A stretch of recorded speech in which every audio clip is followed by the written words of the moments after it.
If your labor efficiency is low, you're about to do one of two things: cut your team or raise your prices. One of those moves is right, the other one makes the problem worse and costs you months. And the signal that tells you which is which, it's not a formula. It's not a spreadsheet. It's a 30-second conversation. Every owner with a bad number thinks the fix is obvious. It's not, because a low number has two opposite causes, and they feel identical from the inside. And it could also be the accountant or CFO that you're working with acting like a controller, trying to cut their way out of the problem. Not always the right way to do that. This is signal 2 in our diagnostic system. And across the $2 to $20 million service businesses we work with, it's the one that prevents the most expensive mistakes. I'm going to give you the question, show you what each answer means, and then show you in dollars what happens when an owner skips this step and picks the wrong fix. Every other signal in this diagnostic is math. Formula, a ratio, a number you calculate from your P&L. This one isn't. Signal 2 is a conversation with your delivery team. One question, binary answer. Here's the question: are you maxed out, or do you have some free time? Now, be sure to ask the main people in your organization as well as your lower level staff,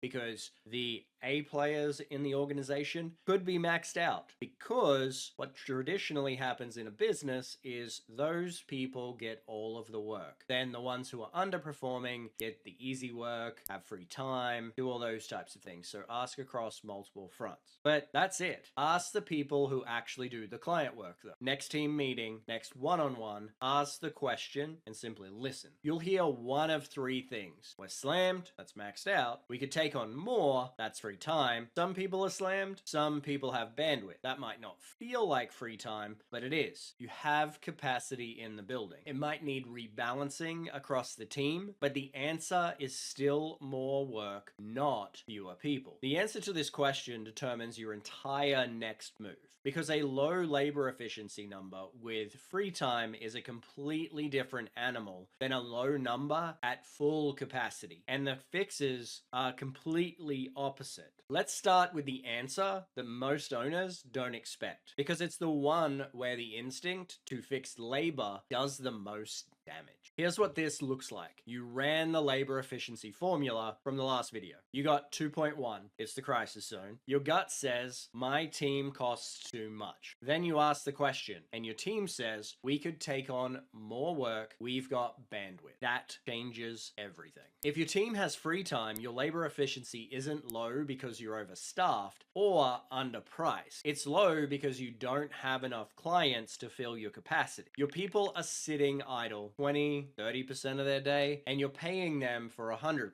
That's not a labor problem, that's a sales problem. Potentially a marketing problem. Let's put a number on it. 5 million in revenue, delivery labor 2.4 million. Labor efficiency is 2.1. Your team has 30% free time. That means you have the capacity to do 30% more work without adding a single person. Fill that capacity. 5 million becomes 6.5 million. Same team, same 2.4 million in labor costs. Now, if you don't have a reliable and consistent marketing system, we need to have a conversation about that as well. If this scares you, then we probably have a lead flow issue on top of it. Labor efficiency jumps from 2.1 to 2.71. Didn't touch pricing, didn't cut anyone, didn't change a single thing about your delivery. You just got more clients through the door. Now here's where owners get burned. Instead of filling capacity, they panic. They see the 2.1 and cut 2 people to fix the number. The ratio looks better on paper, 2.63 versus 2.1, but you just cut the capacity you need to grow. When those clients come, and they will if you fix your sales, you don't have the team to serve them. So you hire again at rush rates at a premium, and the number drops right back. Cutting your team to fix a sales problem is lighting your money on fire to make a spreadsheet look better. If your team has free time, the fix fix more clients, not fewer people. That's answer one. Free time means sell more. Now, what if the answer is different? What if your team says we're maxed out and the number is still low? This is the one that keeps owners up at night. Your team is working, nobody has free time, everyone has capacity, and somehow you're still only generating $2 for every dollar you spend on them. You look at the schedule, it's full. You look at the P&L, the margin isn't there. Your team is busy, your business isn't profitable enough. And the worst part is, it feels like you're doing everything right. When your team is maxed out and labor efficiency is low, it means the revenue coming in isn't enough for your labor, you're spending it to deliver it. Something about the equation is broken, either what you charge or how you deliver. But here's what you don't do. Guess which one? The next signal in the diagnostic splits this into exactly two paths. One path means raise prices. The other means your sales process needs work first. They look identical from the inside until you check one number.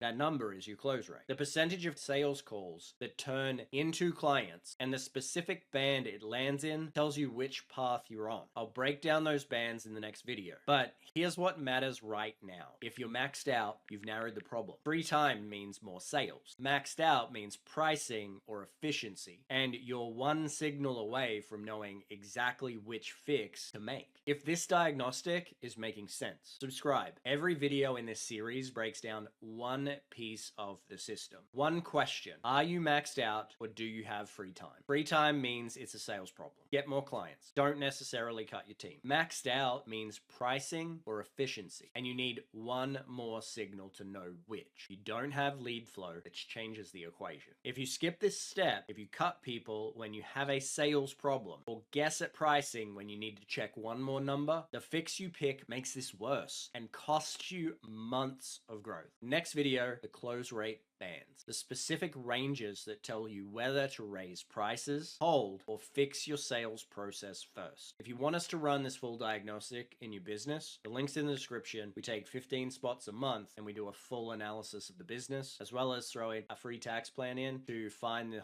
hidden money within your business.